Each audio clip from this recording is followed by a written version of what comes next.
Precious God, thank you for the doors of opportunity that your love opens.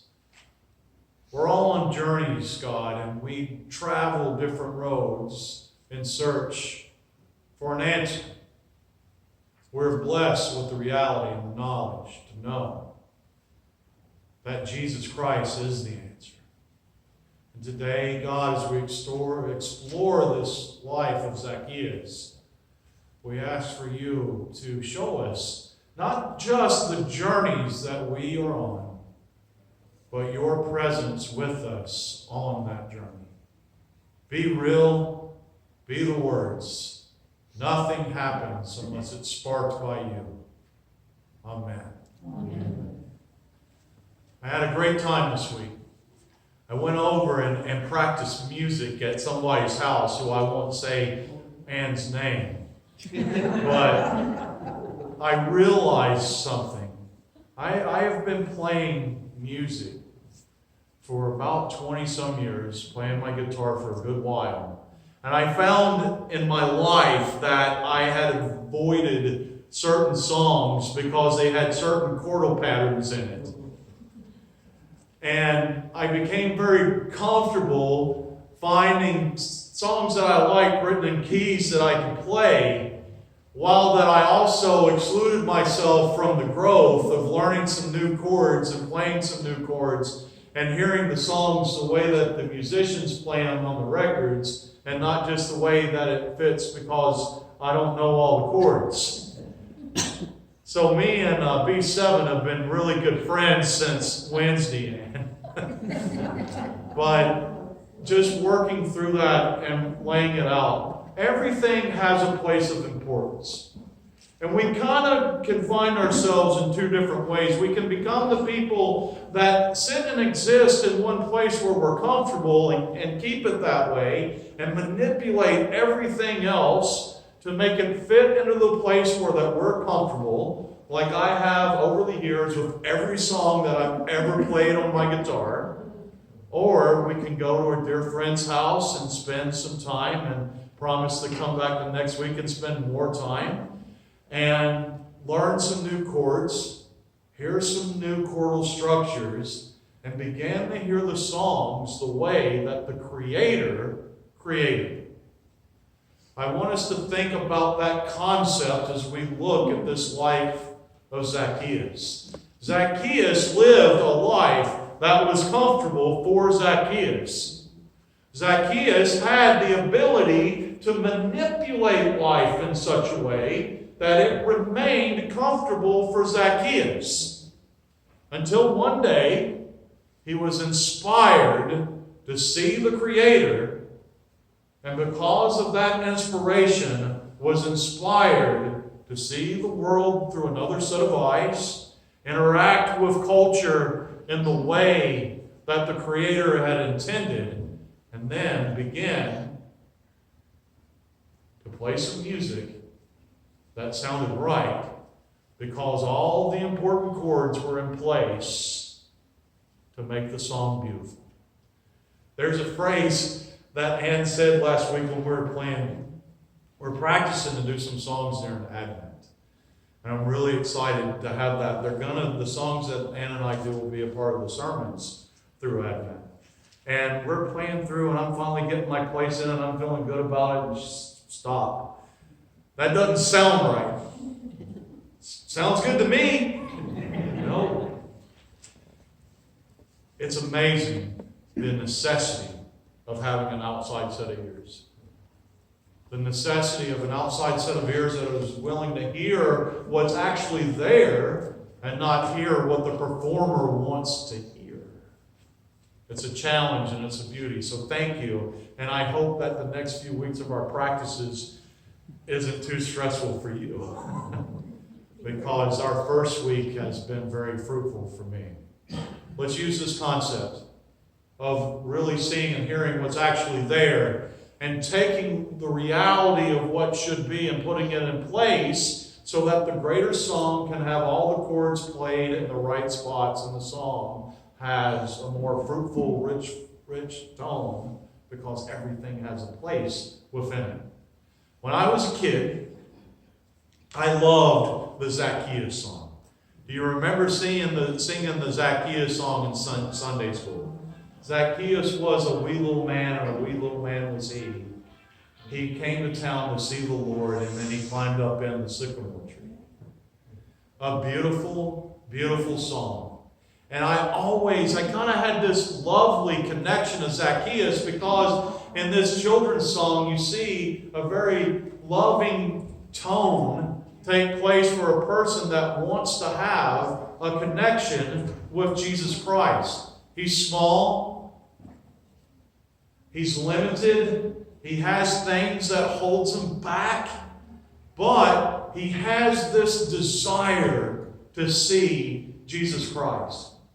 So because of this song, and every time that I ever read this scripture, I take the fun, childlike nature of the song, and I had always in my mind envisioned this childlike nature of Zacchaeus, just wanting to be a person who wanted to see Jesus Christ.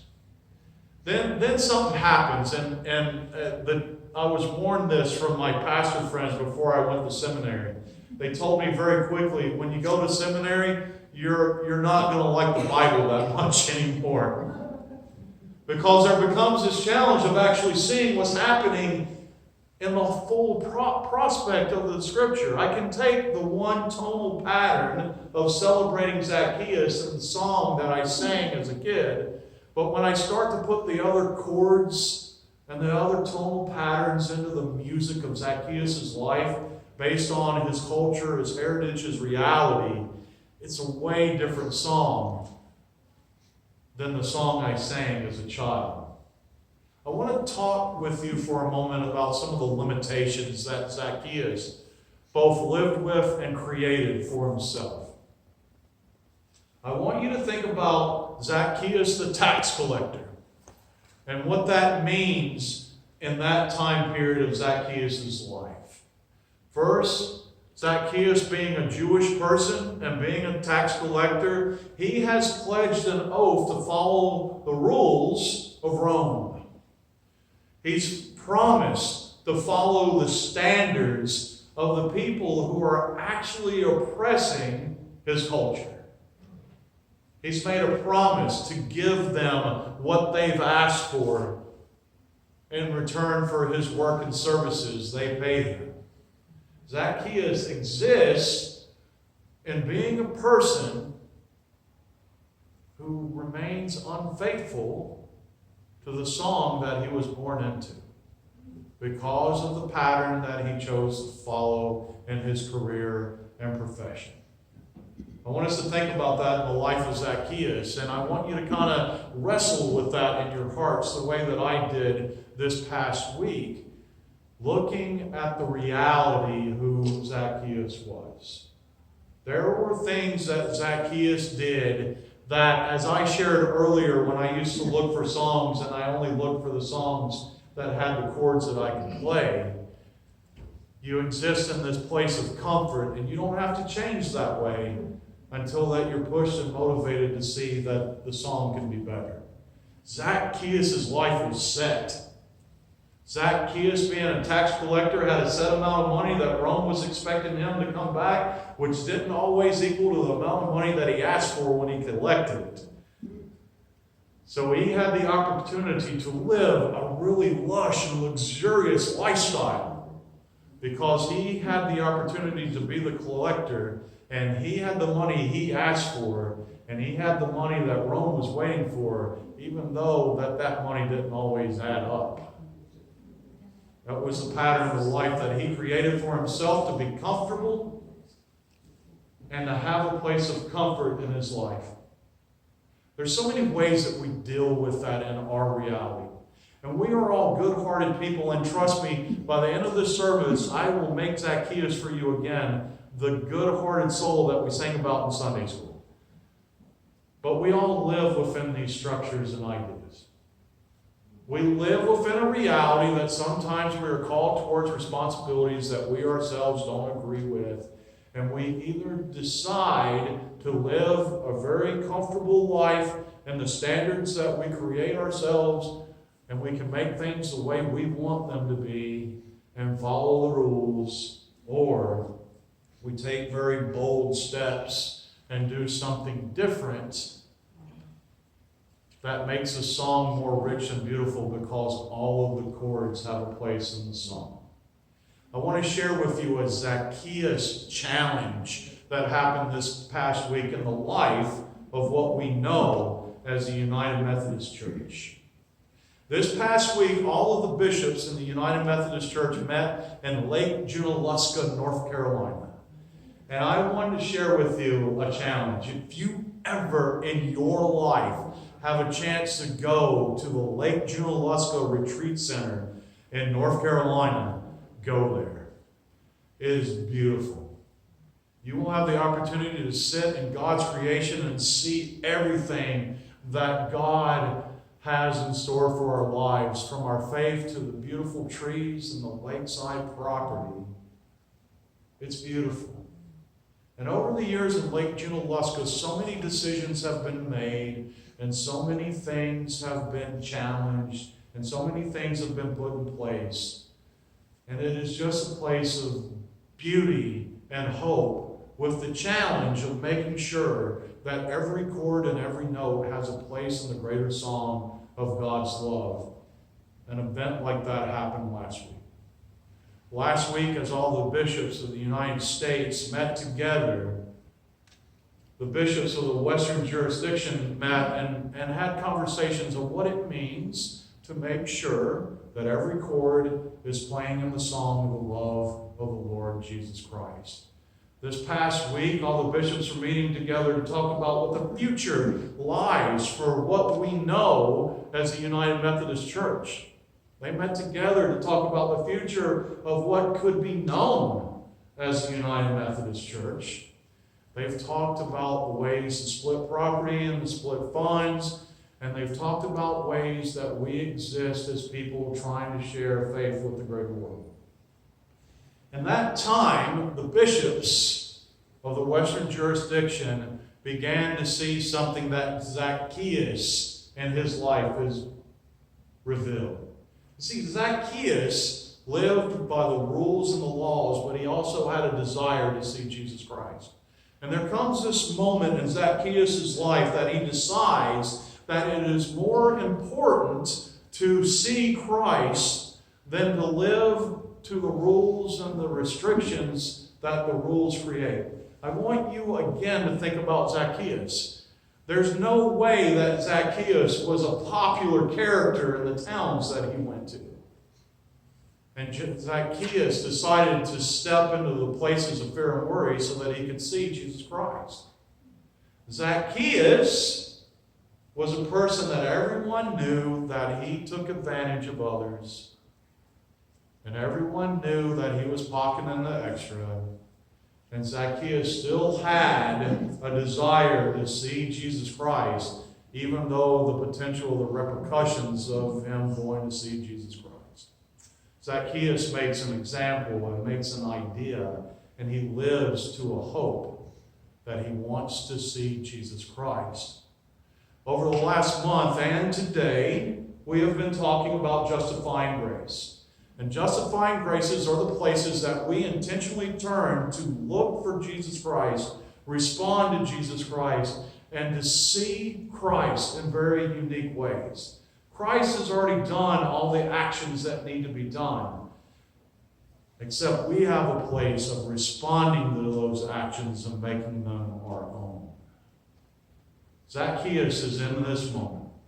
In a moment of wanting to respond to Jesus Christ and to see Jesus Christ, Zacchaeus puts himself in harm, going through the people that he's taken advantage of.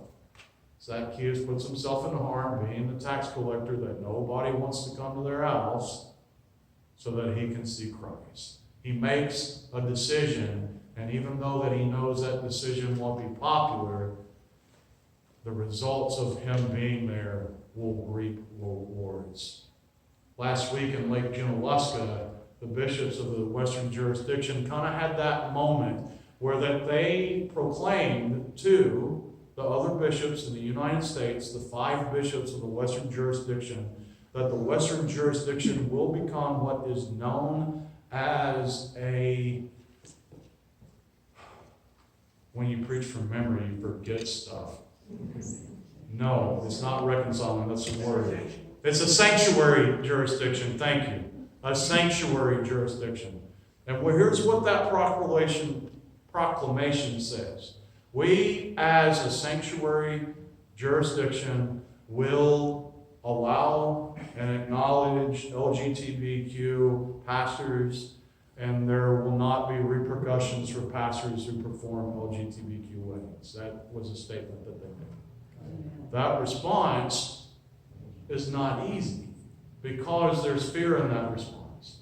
I heard some amens. What I also heard that were not audible was some woe is me's.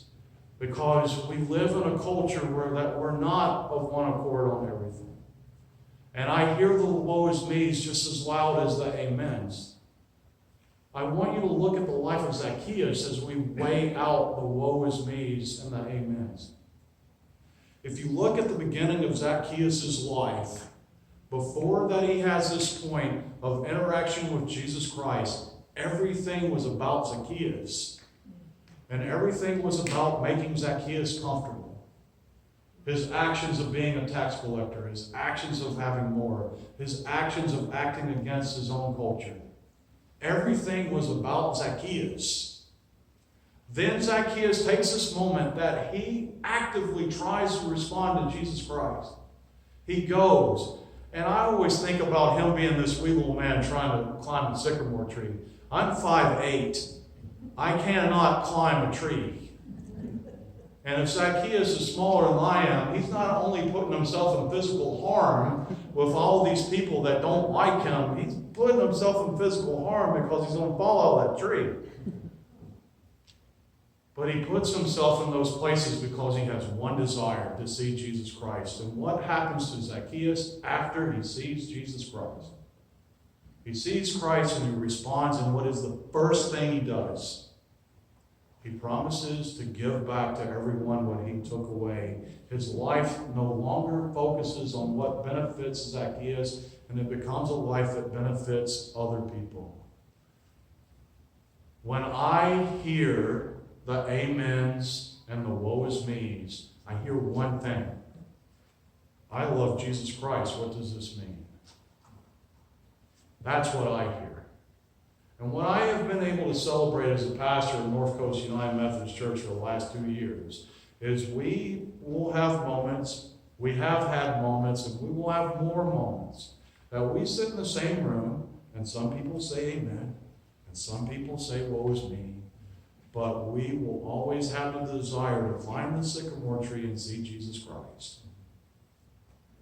When we become the people that have the ability to be uncomfortable in some places, like Zacchaeus, being uncomfortable to see Jesus Christ, we also reach places where we can become more comfortable because, man, B7 sounds a lot better in that song than the E minor that I put in its way. That's a conversation between Anna and I. The song sounds better when everybody gets a chance to sing. That's what the bishops of the Western jurisdiction shared this way, because I want you to know, because I sat down and ate dinner with our bishop, and he shared it with me. It's not just me that hears the amens and the woe is me's. Our bishop hears it too. And I want us to pray for our bishop because he is working hard to make some decisions, and the end result is to make sure that care is provided. Care for everybody. Even the amens and even the woe is me's. Care for everybody. I want you to think about that in the life of Zacchaeus. Because Zacchaeus took a bold step. The bishops of the Western jurisdiction took a bold step last week.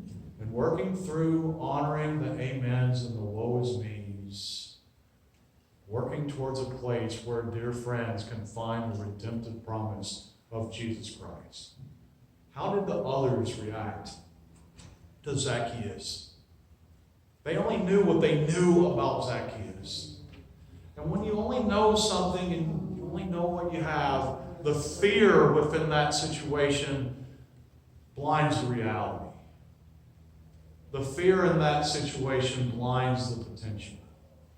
Me being comfortable of playing the song the way that I've always played it, and then the reality, if I just play that B7, it sounds more beautiful. There's a beauty that exists outside of discomfort. I think about every point in my life that I've gotten to be somewhere, and I hope that you see this too in your lives. Every time that I have reached a pivotal point in my life in being a follower of Jesus Christ has come from a time when I was faced to say, I might be wrong. Every time that I was forced to say, wow, it can be more. And every time I was forced to say, everything that I have seen as a stop sign is actually the green light to try something new. That is what is revealed in these actions in Zacchaeus. Zacchaeus climbs a sycamore tree, he comes down. Everyone only knows the tax collector that has done him wrong. But I tell you, in a few days, they're going to see a person that's giving back because Jesus Christ has changed it all. The reality of it. But it comes in those moments of scary places where we have to climb the big, scary trees so that we can see what Jesus Christ really looks like. So yes, I shared with you that Zacchaeus became the evil, nasty tax collector. But if you look at the redemption that comes through Zacchaeus' shrine, Zacchaeus climbing the tree, he's still the sweet soul that I sang about as a kid. And Zacchaeus was a wee little man, and a wee little man was he. And when he climbed up that sycamore tree, Jesus Christ said, I'll go home with you today. I will go home with you today. When we know that Jesus Christ will return home with us, and we take the big scary chances and the big scary moves with the intention of caring for others, love will shine through the darkness of fear. May the peace of the Lord Jesus Christ be with you. Also with you.